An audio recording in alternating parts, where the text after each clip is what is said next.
Hello friend, how is it going? Welcome back to Toyota Maintenance YouTube channel. Here you can see this wonderful 1997 Toyota 4Runner Limited 4-wheel drive. This baby has 273,000 miles on the odometer. Look at these beautiful wheels. Are upgraded brakes. It's a bigger brakes and bigger rotors. This is my friend's. He loves this thing. He keeps building it. Look at these parts. Look at this skid plate. It's the heaviest and thickest skid plate I ever touched in my life. Trust me. Doing all change on this, I have to take a transmission jack to support it. It's so heavy, or you will need two people. Super heavy duty stuff. So, why is it in my shop today?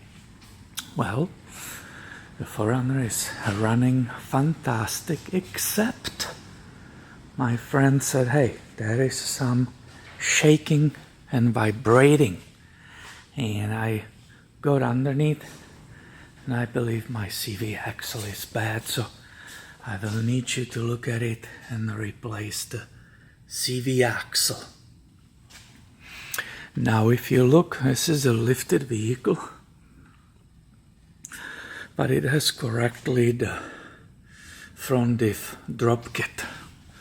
So CV axles, they tore immediately, because he didn't have the drop kit yet, so they tore, but they are fine from then. And that was his concern or idea, what's wrong.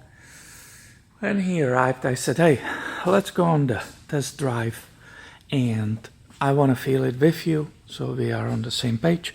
I sat in the passenger seat. He was driving, and I felt in the floor, in my feet, as we were increasing the speed. I definitely felt vibration. So it kind of made sense what he told me, that when he checked, he felt like there is a play in that CV axle. So I came here, I removed this incredible wheel. Look at it, I love it, it's fantastic, beautiful. And I checked the CV axle, and there's absolutely zero play. There's nothing happening with it, either of them. They are fine. Of course, he may felt some little play when it was on the ground, and the wheel, the whole suspension was compressed. So it was not in this extreme angle. So there was probably some play, but don't forget that all of these CV axles have slight play. So I'm like, I don't think he needs CV axle. I need to continue looking at the vehicle, because it was probably something else. And as you can imagine, it is something else, and I will show you just in a second. So, you could have noises from the front propeller shaft and the U-joints, but it's completely fantastic. There's many reasons which can, or many items which can cause the vibrations. Here you can see it's a 4-wheel drive vehicle, but at this year, 1997, there was just one piece propeller shaft. You can see this complicated U-joint, and there's one item which caught my eye. After looking at it, there's one nut missing right here. Do you see these nuts? They are also right here. So there should be 4 of them, and for some reason one fell off. The other 3 are there, I checked.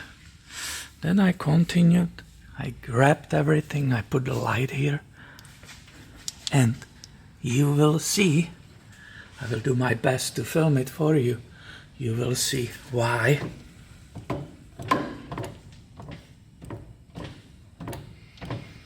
We have a problem. Houston, we have a problem.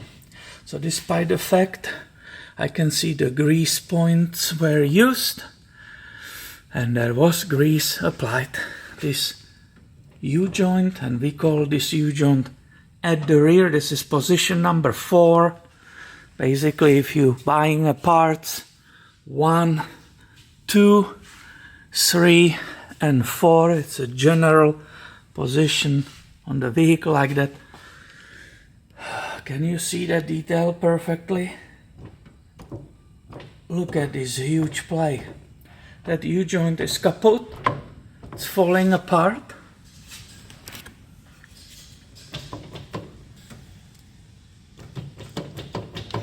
And that will 100% cause vibration in the vehicle as you are driving it. So this is what you get when you remove that failed part. This is easy. This is a paint. This is my marks for alignment. I want to have everything exactly the same when I will be putting it back, rebuilt. So this is the area. Hopefully you can see it. It's completely fell apart. It's broken. I will put you on the tripod and try to show it this way. So there is a large play. Look at this. This is basically the cage, and everything has its lifetime. So despite the fact there were 2 grease points, this one is for here, for that internal sliding mechanism, and this one was, and you see there is still that red, still have that grease, that heavy grease on my fingers. It didn't matter, nothing lasts forever, so this gave up. Again, this is that yellow alignment mark, hopefully you see it. This is a new pen I bought. It's absolutely worthless junk. Let me show you. Don't use this. I never bought this product. And this is horrible. This one is really bad. I will keep using the other ones I have. So yeah, this is the big deal. It's right here. The needle bearings. There's a large play in it. The needle bearings, might be some of them missing. Now will be that painful act of taking this apart. It's never easy access. These jobs are not fun, but we'll gladly do that and rebuild this entire U-joint. The new part is right here, so it looks. I had multiple choices to purchase. I selected the one with the grease point again. This is where you put your grease gun and it shoots the grease in all 4 in the future. Also not in the future, when I will be finishing this job, I will make sure, absolutely make sure that I will grease this U-joint. You basically listen, it will start popping the greases, you're forcing it and it will start popping and showing up here, and you know it's greased. Despite the fact there is a grease from factory, you still want to do that additional greasing. So finally I have it all here on the bench, and using a zoom I will try to show you.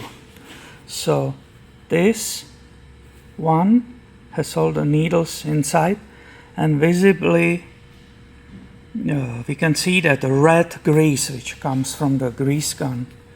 This one, the second one, is still pretty okay, all the needles there. This one, the needles are on the floor over there because I was getting it out. That was the last one. So that had still grease, however, the grease is contaminated, it's black. Not like here we can clearly see the red. And the last one which failed, 0 needles. Those needle, do you see them there? It's a needle bearing, yeah, you see them. This is what I'm talking about. They're all around there. So these were all missing. Also, now let's look at this part. These are the channels which are distributing the grease from that nipple. So you hook the grease gun to it, and through the inside it's being distributed to all of those. So you see the red one, that was obviously, we can see the grease, that was this one. The one which is rusty and failed, the damaged one, right here, there's no grease whatsoever. This grease hole is completely plugged. I use the screwdriver here and it will not go in. It's impossible, it's plugged by dust, dirt, maybe metal shavings, because you can see all of that horrible mess. So the other ones, if I turn it around, just to understand, right? This distributes the grease. Look at it. It goes all the way in, and I have that red grease on it. However, the failed one, it's plugged, and there's no distribution of the grease. Therefore, that one of 4, this bearing failed. It was empty. That's why we saw the play. That's why there is that damaged metal part right here, and that's why we have this maintenance repair today. I hope you will enjoy this video. If you do, please give it a thumb up and stay tuned. I have way more coming your way soon.